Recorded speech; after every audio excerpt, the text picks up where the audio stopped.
de electricidad. ¿Cuáles son las magnitudes de electricidad? Magnitudes. Voltaje. Potencia. Intensidad. Son las tres importantes, ¿no? Voltaje, diferencia de potencial, la intensidad de corriente y la potencia. No se olviden que les voy a poner en el examen, les voy a medir en el examen. Muy bien, sigamos. Vamos a hablar ahora de dos conceptos que son contrarios entre sí. Primero, resistencia. ¿Qué significa resistencia? Ya hemos hablado de muchas resistencias a lo largo de los otros temas, ¿no? ¿Qué cosa es resistencia en este caso? Oposición al flujo de electrones. Resistencia es oposición al flujo de electrones. ¿Quiénes son resistencia? Todo lo que funciona con corriente eléctrica es resistencia. Un foco es resistencia. El televisor es resistencia. El cargador de su celular es resistencia. La máquina de rayos X es resistencia. El ecógrafo es resistencia. Todo eso es resistencia. Y entonces decimos, la resistencia se opone al movimiento de los electrones. Es que si no se opusiese, los electrones se pasarían directo y el aparato no funcionaría. Entonces, ¿por qué funciona un foco? ¿Por qué funciona un foco? Un foco va a funcionar porque cuando los electrones van a llegar a la resistencia del foco, ahí se van a detener un poco, se encuentra negativo con positivo, libera la energía, se pone incandescente y tenemos luz. Si los electrones se pasasen muy rápido por el foco, no prendería. ¿Quedó claro? Entonces, todo lo que funciona con corriente eléctrica es una resistencia. Ohm estudió esto y puso la denominada ley de Ohm, que relaciona resistencia ¿con qué? Con diferencia de potencial eléctrico y con intensidad de corriente. Esta diferencia de potencial eléctrico debe estar en voltios y la intensidad debe estar en amperios. Voltio sobre amperio, ohmio. La unidad de resistencia, ohmios, simbolizado con la letra omega. El concepto inverso a resistencia es conductancia y la simbolizamos con G mayúscula. Conductancia es la facilidad con que los electrones pasan a través de los medios, ¿no? De un conductor, por ejemplo. Facilidad con que los electrones pasan a través de los materiales. Eso se llama conductancia. Es el inverso de la resistencia. La unidad se llama Siemens, simbolizado con S mayúscula. Aquí, ¿qué les puedo preguntar? Les puedo decir, por ejemplo, ¿cómo es la resistencia y conductancia en la membrana celular? A ver, ¿cómo es la resistencia y conductancia en la membrana celular? Tendrán que decirme alta resistencia, baja resistencia, alta conductancia, baja conductancia. ¿Cómo es la resistencia y conductancia en la membrana celular? ¿Alta qué? ¿Por qué? La membrana celular tiene alta resistencia y baja conductancia, porque normalmente en estado de reposo los canales están cerrados y entonces ofrece más resistencia que conductancia. Yo les puedo preguntar en el examen, en el equilibrio electroquímico, ¿cómo es la resistencia y cómo es la conductancia? ¿Qué significa hablar del equilibrio electroquímico? Que el flujo de iones es cero. Y si el flujo de iones es cero, ¿los canales están abiertos o cerrados? Cerrados. Y si los canales están cerrados, ¿cómo es la resistencia y cómo es la conductancia? Alta resistencia y baja conductancia. ¿Quedó claro? En un glóbulo rojo lisado, ¿cómo es la resistencia y cómo es la conductancia? Baja resistencia. Desapareció la resistencia, ¿no? Porque si se rompió la membrana celular, los medios están en contacto. El exterior con el interior están en contacto, no hay resistencia. Si les digo en una neurona, alta conductancia y baja resistencia. Si les digo en una célula cancerígena,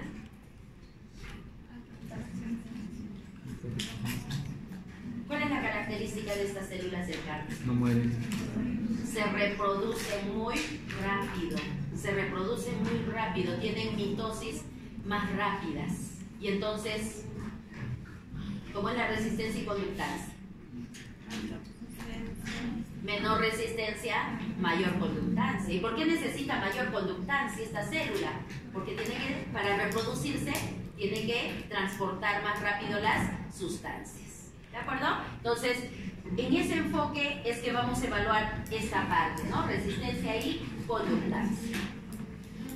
Cuando decimos corriente eléctrica, nos tenemos que imaginar que la corriente está en movimiento, que los electrones están en movimiento. Para que estos electrones estén en movimiento, necesitamos un circuito eléctrico. Y esos circuitos eléctricos están en nuestro organismo, por si acaso. No con el nombre de focos, ¿no? Pero están en nuestro organismo. Entonces, este circuito eléctrico mínimo debe tener 3 elementos para que la corriente, para que los electrones estén en movimiento a través de ese circuito. ¿Cuáles son estos elementos? El primer elemento le dicen generador, si quieren le dicen diferencia de potencial, si quieren le dicen tensión, si quieren le dicen voltaje, si quieren le dicen pila, batería, es igual. Toma corriente, es igual. En este generador, siempre la carga negativa va a estar separada de la carga positiva. En una pila, en el tomacorriente, la carga negativa está separada de la carga positiva. Ese es el primer elemento que necesitamos. Segundo elemento son los cables conductores. Necesitamos un conductor. Un cable tendrá que ir unido al polo negativo, otro cable unido al polo positivo. Y ahora escúchenme esto que es muy importante. Si este cable lo unimos directamente con el positivo, lo que vamos a crear es un cortocircuito. ¿Por qué? Si el cable lo unimos al positivo, hemos cerrado el circuito. Si el circuito se cierra, los electrones van a comenzar a moverse, porque es un conductor y hemos cerrado el circuito. Se van a comenzar a mover. Pero este cable solo tiene una función. ¿Cuál es la función del cable? Dejar que los electrones se movilicen con mucha facilidad. Tiene alta conductancia, no tiene mucha resistencia, poquísima resistencia, alta conductancia. Pero entonces, si los electrones van a pasar solo por él, el electrón con el protón comienzan a liberar energía. Y liberan tanta energía del encuentro del electrón con el protón que este alambre se quema. En un cortocircuito sucede eso. ¿Por qué se le dice cortocircuito? Porque va a generar mucha energía y puede generar un incendio también. ¿Por qué se generan entonces esos cortocircuitos? Porque el polo negativo se encontró con el positivo. Pero ustedes me van a decir, pero me ha dicho que un cable es negativo y otro cable es positivo. En nuestras casas, por ejemplo, ¿no? ¿Por qué se podría generar un cortocircuito? Si está diciendo que en el tomacorriente tenemos uno negativo y otro positivo. Sí, pues, siempre vamos a tener los dos cables, pero los dos cables están solo como metal pelado. No, alrededor del metal hay un plástico aislante. Pero si ese plástico se derrite, ¿qué va a ocurrir? Uno, el negativo, se va a poner en contacto con el positivo. Y ahí es en donde se generan los cortocircuitos. Entonces, los cables de los domicilios no deben durar pues 100 años, ¿no? Porque con el tiempo se van resecando, se van destruyendo naturalmente. Saben ustedes que existe la entropía. No van a ser eternos. Entonces, cada cierta cantidad de años, esos cables se tienen que renovar. porque si no se renuevan, el riesgo es generar un cortocircuito, que muchas veces termina en grandes incendios. ¿Quedó claro? Para que no ocurra un cortocircuito, entonces, ¿qué necesitamos? Un tercer elemento. Y el tercer elemento se llama resistencia. Necesitamos un tercer elemento que se llama resistencia. Y tiene que estar conectado así, ¿no? Generador, cable, resistencia. Puede ser un solo foquito, no dos. Un solo foquito. Y otra vez cable que vaya al polo positivo. Esos son los elementos mínimos que necesitamos para un circuito. Simbólicamente, se van a aprender esto, por favor. Al cable conductor lo representamos con una línea recta. A la resistencia la representamos con una línea en zigzag. A la pila con dos líneas paralelas, una más corta que la otra, porque uno es negativo y el otro es positivo. Y también se van a aprender este. Toma de tierra. Líneas horizontales más largas a la más pequeñita. ¿Qué significa hablar de toma de tierra? Toma de tierra significa enviar. Significa enviar la corriente eléctrica a la Tierra, a nuestro planeta Tierra. ¿Y cómo la vamos a enviar a nuestro planeta Tierra? A través de un conductor. La norma internacional en los últimos años dice que todo lo que funciona con corriente eléctrica debe tener tres cables. Uno positivo, otro negativo y el tercer cable toma de tierra. Por lo tanto, si todos los equipos, los aparatos que funcionan con corriente eléctrica tienen tres cables, en nuestras construcciones también debemos tener tomacorrientes con tres huequitos. ¿De acuerdo? Con tres huequitos. El tomacorriente debe tener tres huequitos. Aquí está el cable negativo, el cable positivo, y aquí debe haber también un cable que es toma tierra. ¿Pero qué significa eso? Este cable que va a estar aquí debe estar conectado con el fierro de la construcción, con el fierro de las columnas de la construcción. ¿De acuerdo? ¿Por qué? Porque ese fierro de las columnas de la construcción es un metal y eso está plantado en tierra. Entonces, ¿cómo funciona esto? Por ejemplo, yo no sé si lo han experimentado. Si ustedes pasan esta parte de aquí que es sensible, pasan por el borde del refrigerador, por las esquinitas del refrigerador, se siente un cosquilleo. ¿Por qué? Porque el refrigerador está conectado a 220 voltios, está utilizando un voltaje, pero no lo utiliza todo. Hay un voltaje que queda expuesto y que si nosotros lo tocamos, podríamos sufrir un efecto negativo. Lo que pasa es que el refrigerador no nos hace daño, no nos electrocuta porque es poquito el voltaje. Pero si este refrigerador estuviese conectado a tierra y pasamos nosotros la mano, no sentiríamos nada. Entonces, esa tercera patita que tiene el enchufe es el cable que haría que ese voltaje que esté exponiendo el aparato se vaya por ahí. Y si eso está conectado aquí, se va a ir por ese cablecito al fierro de construcción y se va a ir a tierra.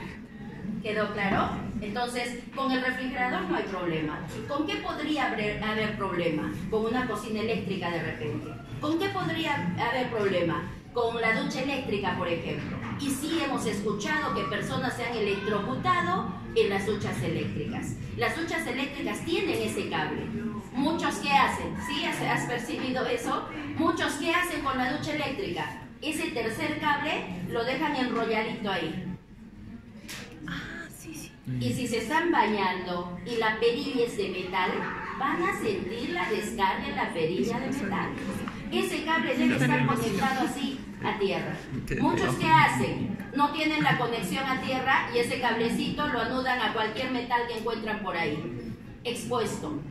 Si hay mucha descarga eléctrica, una persona viene y toca ese metal, ¿qué va a suceder? Va a sufrir la descarga. Se supone que todo tiene que estar protegido, por eso es que se va a los fierros de construcción que están empotrados, pues, ¿no?, con concreto, y ahí nadie sufriría daño, ¿no? Entonces, eso es peligroso. Sí se ha escuchado que personas se han electrocutado en las duchas eléctricas. Nosotros, las casas antiguas, ¿no?, de hace algunos años, no tienen pues esta instalación, no la tienen. Y cuando compramos algo que tiene 3 patitas, ¿qué hacemos? La rompemos la tercera, ¿no? O de lo contrario, si no queremos que se vea feo, ¿qué utilizamos? Un adaptador, ¿no? Un adaptador, pero no está funcionando, ¿no? Está funcionando. Muy bien. Esa es la importancia de la toma de tierra.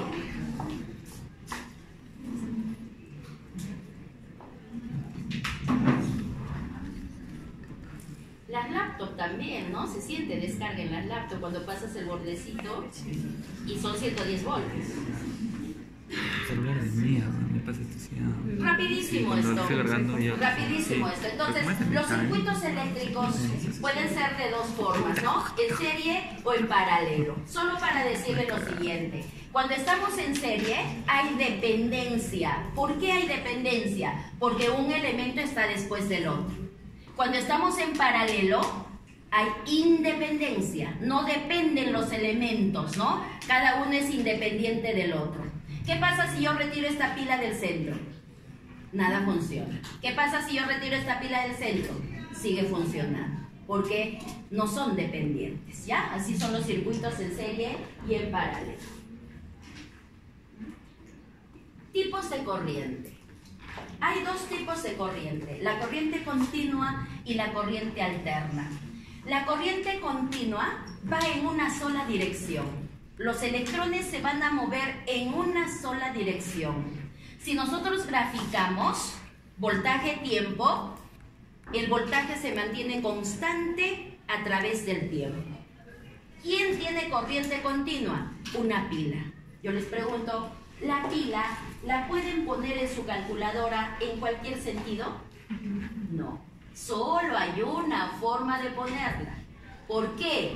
Porque solo hay una dirección de movimiento de los electrones. Eso es corriente continua. La otra corriente es la corriente alterna. La corriente alterna. Y la corriente alterna cambia de polaridad a través del tiempo. Si comenzamos aquí, llega a más 220 voltios. Luego baja a menos 220 voltios. Aumenta a más, a menos y se van formando ciclos. Se van formando ciclos. Esto es corriente alterna. Entonces, la corriente va en una dirección y va en otra dirección. Los electrones van en una dirección y va en otra dirección. ¿Quién tiene corriente alterna? La corriente que utilizamos en nuestros domicilios. Los tomacorrientes. Yo les pregunto, ¿su celular lo tienen que enchufar siempre en la misma posición? ¿La patita derecha va al huequito derecho? No interesa, en uno o en otro sentido. ¿Por qué? Porque es alterna, porque los electrones van en una y en otra dirección. Esta corriente alterna, a su vez, puede ser monofásica o trifásica. La que utilizamos nosotros es monofásica, 220 voltios, 50 Hz de frecuencia. Por favor, decir 50 Hz de frecuencia es que se están formando los ciclos, eso ya lo conocemos, ¿no? 50 Hz.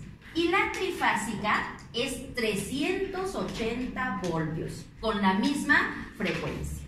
Pero ¿quién se haría una instalación de corriente alterna trifásica? ¿Quién se haría esta instalación? Quienes van a utilizar equipos, aparatos que funcionan con más voltaje. Por ejemplo, si en el campo médico decimos queremos hacer la instalación de una máquina de rayos X, de un acelerador lineal, de un tomógrafo, equipos que utilizan mayor cantidad de voltaje. Ahí sí tiene que hacerse una instalación trifásica, porque la monofásica, ¿qué haría? Enchufan un aparato de esos a una monofásica y se produce un incendio. ¿Por qué? Porque van a movilizar muy rápido los electrones y esto no lo va a soportar. Y entonces se quema. ¿De acuerdo? Se quema. Tiene que ser trifásica, mayor voltaje. Instrumentos para mediciones eléctricas. Dos instrumentos importantes, ¿no? Referidos a las dos magnitudes que hemos estudiado, la diferencia de potencial eléctrico y la intensidad. Dos aparatos importantes. Para medir la diferencia de potencial eléctrico, el voltímetro. Hay voltímetros que solo miden pues eso, ¿no? El voltaje, nada más. Otro aparato importante es el amperímetro, para medir la intensidad de corriente. Solo amperímetro para medir la intensidad de corriente. Y seguramente muchos de ustedes tienen en su casa los llamados multímetros o multitets.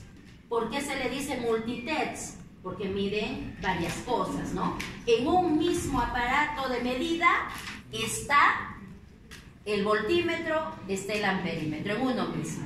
Pero normalmente en los laboratorios, ¿no? En los centros de investigación se puede tener separado el voltímetro del amperímetro. Sobre todo cuando se mide valores en los seres humanos, porque son del orden de los milivoltios, de los miliamperios. ¿Por qué les nombro esto? Para entender cómo se hace la instalación, cómo se instala eso. Aquí tenemos, por ejemplo, una batería. Queremos conocer qué diferencia de potencial tiene esta batería, qué voltaje tiene esta batería. Sabemos que uno es negativo y otro es positivo. Por convencionalidad internacional, el color negro se utiliza para el negativo y el color rojo para el positivo. Entonces, miren ustedes, un cablecito del polo negativo al lado negativo del voltímetro. Otro cablecito del polo positivo al lado positivo del voltímetro. Entonces, nos queda el voltímetro frente a la batería. Si uno está frente al otro, ¿es en serie o en paralelo? Si uno está frente al otro, en paralelo. Para medir el voltaje, la instalación se hace en paralelo. Si queremos medir intensidad, a ver, acuérdense ustedes, ¿qué cosa es la intensidad? Como concepto, ¿qué es la intensidad?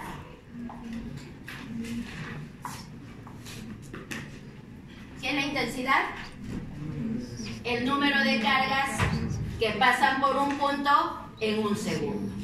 Para que las cargas estén en movimiento, tenemos que tener un circuito funcionando. Este foco prendido. Si el foco está prendido, es que las cargas se están moviendo. Si el foco está apagado, las cargas no se mueven.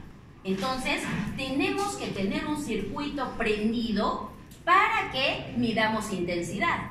Aquí se instala el amperímetro. Un lado del amperímetro aquí y el otro lado del amperímetro aquí. Hemos cortado el circuito para insertar el amperímetro.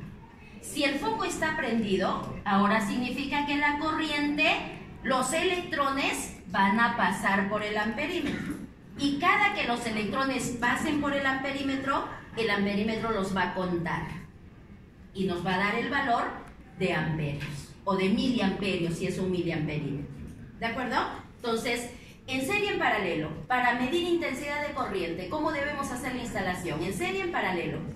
En serie. En serie significa uno a continuación del otro. Es como que todos están en línea. ¿De acuerdo? En serie. Esta tablita no las vamos a aprender de memoria, por favor. Son valores que los debemos considerar. La intensidad de corriente hay que considerarla cuando va a interactuar con el ser humano. Hay valores que debemos tomar como referencia para no sufrir efectos negativos si es que estamos en contacto con la corriente. Si tenemos una intensidad de corriente de 1 a 3 miliamperios, simplemente consideramos percepción. Se va a percibir la corriente eléctrica. Eso les decía en el grupo anterior. A ver, si ponen la lengua en una pila, ¿qué va a suceder? Sienten cosquilleo en la lengua. ¿Pero les hace daño? No les hace daño, ¿verdad? Si están en contacto con esta corriente de 1 a 3 miliamperios, significa que los electrones están ingresando por ustedes, porque intensidad es eso, el flujo de electrones que pasa por un punto en una unidad de tiempo. Entonces se siente el cosquilleo porque los electrones estarían, o mejor les digo, ustedes serían parte del circuito, ¿de acuerdo? Ustedes serían parte del circuito. De 3 a 10 miliamperios, electrificación. ¿Qué significa? Mayor cantidad de cargas va a pasar por el organismo, siempre pensando en que nosotros pasamos a ser parte de ese circuito. Hay un dispositivo interesante, lo trabajan en algunos colegios, lo suelen hacer en algunos colegios, ¿no? Jugar un poquito con corriente eléctrica. Hay un dispositivo que genera esta intensidad de corriente eléctrica y tiene sus cablecitos y lo conectan a esta parte del dedo pulgar. Entonces, nosotros decidimos si queremos mover o no el dedo, ¿no? Yo decido si lo quiero mover o no. Pero si ustedes conectan esa intensidad de corriente aquí, el dedo se va a mover como respuesta a esa intensidad. Y por más que quieran decir ustedes, yo no lo quiero mover el dedo, no van a poder, porque más fuerte es la intensidad de corriente. ¿Hace daño? No hace daño todavía, ¿de acuerdo? Pero si tenemos de 10 a 15 miliamperios, ya se habla de tetanización. ¿Qué significa esto? Significa que si esta intensidad de corriente está en contacto con nosotros, el músculo se contrae y se queda contraído. Y se queda contraído. Entonces, ¿esto qué puede ocasionar? Que cuando la persona esté en contacto, digamos con un cable, agarra un cable y tiene esa intensidad, se va a quedar pegado al cable. No lo va a poder soltar. ¿Pero por qué no lo va a poder soltar? Porque la intensidad de corriente hace que el músculo se quede contraído permanentemente. Mientras la corriente esté pasando por el organismo, el músculo va a seguir contraído. Y si hemos agarrado algo, nos vamos a quedar agarrando eso, no vamos a poder soltar. Esto ya es peligroso, porque si esto ocurre con un voltaje superior a 50 voltios, ya la persona puede tener algún daño de electrocución. ¿De acuerdo? Entonces, este valor nos los aprendemos, por favor. En ese caso, si nosotros observamos que una persona se ha quedado pegada a la corriente eléctrica, de inmediato hay que darle los primeros auxilios, de inmediato hay que separarla de la corriente eléctrica. Pero no es que nosotros la vayamos a agarrar y jalarla, porque nosotros también nos vamos a quedar pegados. ¿De acuerdo? Entonces, tiene que ser con un material aislante, ¿no? Con un material aislante para separarla. De 15 a 25 miliamperios, paro respiratorio. La corriente generalmente interactúa con nosotros por las extremidades, ¿no? Porque nosotros hemos tenido que coger algo. Lo primero que sufre el efecto son las extremidades. Pero si la intensidad es mayor, ahora llegan los músculos que nos ayudan a la respiración, ¿no? Los músculos que están entre las costillas nos ayudan a la respiración y se puede producir un paro respiratorio. Si la intensidad llega a ser de 25 a 30, ya se puede producir asfixia en la persona, porque ya no va a poder inspirar ni expirar, ya no llega oxígeno a su organismo. Y otro valor importante es este, 30 miliamperios. A partir de 30 miliamperios se puede producir fibrilación ventricular, ¿no? Un paro cardíaco. La corriente es de mayor intensidad, llega a las extremidades, llega a los músculos de la respiración, ingresa al corazón y se puede producir esa fibrilación. Necesita el auxilio inmediato. Y si la intensidad sigue siendo mayor, 150, de 1000 a 4300, 10.000, a 10.000 ya es segura la muerte, ¿no? Es segura la muerte por la corriente eléctrica. Entonces, esos dos valores, por favor, se los aprenden bien. 10 miliamperios y 30 miliamperios. 10 miliamperios, ¿por qué? Por la tetanización, ¿no? Que el músculo se contrae y se queda contraído. ¿Y 30 miliamperios por qué? La fibrilación ventricular. Pero en el caso de desfibrilador, me parece que pasa también una corriente. Claro, es mucho más voltaje, pero ¿cómo lo estás aplicando? ¿Te quedas pegada ahí? No, es ponerlo y sacarlo. ¿De acuerdo? Es un estímulo rápido para hacer que nuevamente el corazón comience a hacer sus sístoles y diástoles. Pero si te quedas pegada, lo vas a matar. ¿De acuerdo? Sería el contacto con la corriente eléctrica, ¿ya? ¿Y por qué utiliza más voltaje? Es como para asegurarse de que el corazón nuevamente comience a actuar eléctricamente, ¿ya? Este tema también hay que considerarlo. Aquí nos dice límites de aproximación a partes energizadas de equipos. Todos ustedes han visto en algún lugar, ¿no? Alto voltaje, una línea así, ¿no? Una línea que nos indica amarilla, ¿no? De color amarillo, ¿no? Que nos indica alto voltaje. Hay que tener cuidado, no hay que acercarse. Acá nos dice límites de aproximación. Eso significa qué tan cerca podemos estar a la fuente generadora de esta diferencia de potencial. Entonces, miren, comenzamos en 51, porque dijimos que 50, ¿qué cosa era? Cuando hablábamos de los niveles de tensión, muy baja tensión, 50. Y les dijimos, ¿podemos jugar hasta 50 voltios? Sí, podemos jugar, pero si lo podemos evitar, mejor no lo hagamos, ¿no? Siempre hay que tener precaución en las cosas. Pero a partir de 51 voltios, 51 a 300 voltios, hay que evitar el contacto. Hay que evitar el contacto, ¿no? No hay que estar tratando de jugar con los enchufes, a ver qué pasa, a ver si sale o no sale. Una vez un estudiante me hizo en laboratorio, ¿ah? Lo hizo terrible, ¿no? Me asustó, porque conectó los cablecitos y felizmente que las palancas son termosensibles, ¿no? Las que existen en el laboratorio. Y apagó la luz de todo el pabellón, ¿no? Apenas hizo el contacto. Y lo hizo una vez. Y después le digo, ¿pero qué pasó? ¿No? Le llamé la atención. Me doy la vuelta y lo vuelve a hacer otra vez y vuelve a bajar las palancas. Jaló. Sí, la desaprobé todo el curso. Porque pone en riesgo, no solamente ella se pone en riesgo, ¿no? Sino pone en riesgo a más personas. Y todo el enchufe que estaba ahí, el tomacorriente, era negro, pues, porque se formó, pues así, fuego, se formó fuego. ¿Sí? Hay traviesas y traviesos. Y lo peor de todo es que no escuchan, ¿no? Piensan que es broma o que es bonito jugar así y no miden el riesgo. Por más que se les cuenta, no miden el riesgo, ¿no? No miden el riesgo al que se expone la persona y al que expone a los demás también, ¿no? Entonces hay que tener cuidado con esto. Entonces, acá decimos evitar el contagio. 301 a 750, 30 centímetros de distancia.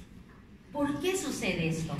La corriente puede estar en el cablecito, ese es el cablecito, pero dependiendo del voltaje, esto genera un campo eléctrico.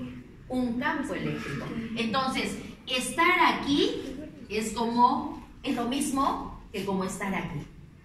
Yo puedo tocar esto y sufrir daño, o puedo pararme acá y también sufrir daño. ¿Eso de qué va a depender? Del voltaje. Miren ustedes el último. 3.43 metros.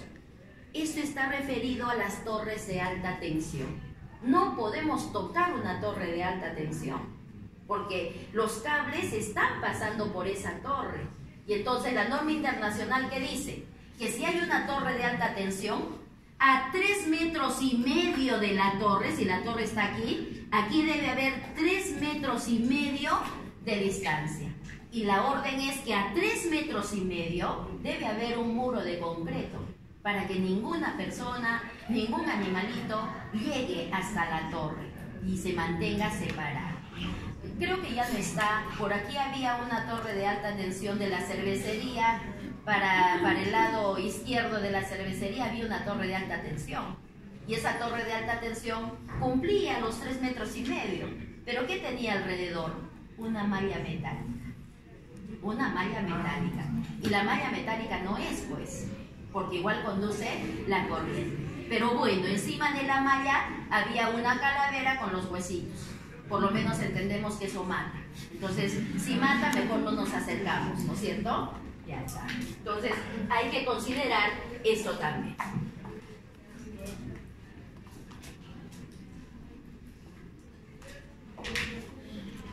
¿Hasta qué hora tenemos clase? Llegó. Hasta. Llegó. Ya, si nos alcanza un minuto más. Las personas podemos sufrir efectos de electrocución. Pero miren ustedes, 2 personas pueden estar en contacto con la misma corriente eléctrica, con el mismo cable, pero no van a sufrir el mismo efecto. Las personas tenemos resistencia en nuestro organismo. Nuestro organismo se opone al flujo de electrones. Pero igual, si vamos a estar en contacto, va a ingresar. Estos electrones van a ingresar a nuestro organismo. Entonces, diferentes valores, ¿no? Entre oreja y oreja, 100 ohms, etcétera, etcétera. Hay diferentes valores. Nosotros podemos medir entre mano y mano, entre la mano y el pie, y etcétera. Hay diferentes valores. No son iguales los valores de resistencia en todo nuestro organismo. La primera barrera que tenemos para que ingresen los electrones a nosotros es la piel. Y entonces también la piel hace resistencia como piel. Pero estos valores pueden cambiar. Un valor de resistencia es si la piel está seca. Si la persona transpira, es otro valor de resistencia. Si la persona está con la piel totalmente mojada, es otro valor de resistencia. Los valores van cambiando. Hasta depende de si se han bañado o no se han bañado. Si no se han bañado, más resistencia. Con eso no les quiero decir no se bañen para que siempre estén protegidos, ¿no es cierto? Entonces, si se han echado crema humectante, igual, cambian los valores de resistencia. Hasta cambian si son nerviosos o no. Quienes son más nerviosos, menos resistencia, más conductividad, más predisposición a poder sufrir una electrocución. ¿Ya? Entonces, va a depender de muchos factores los valores de resistencia del cuerpo humano. Perfecto, ahí sí nos quedamos, ¿ya? Porque lo demás necesita más tiempo para explicar. Ahí nos quedamos. ¿Cuándo vas a subir el video? Sí,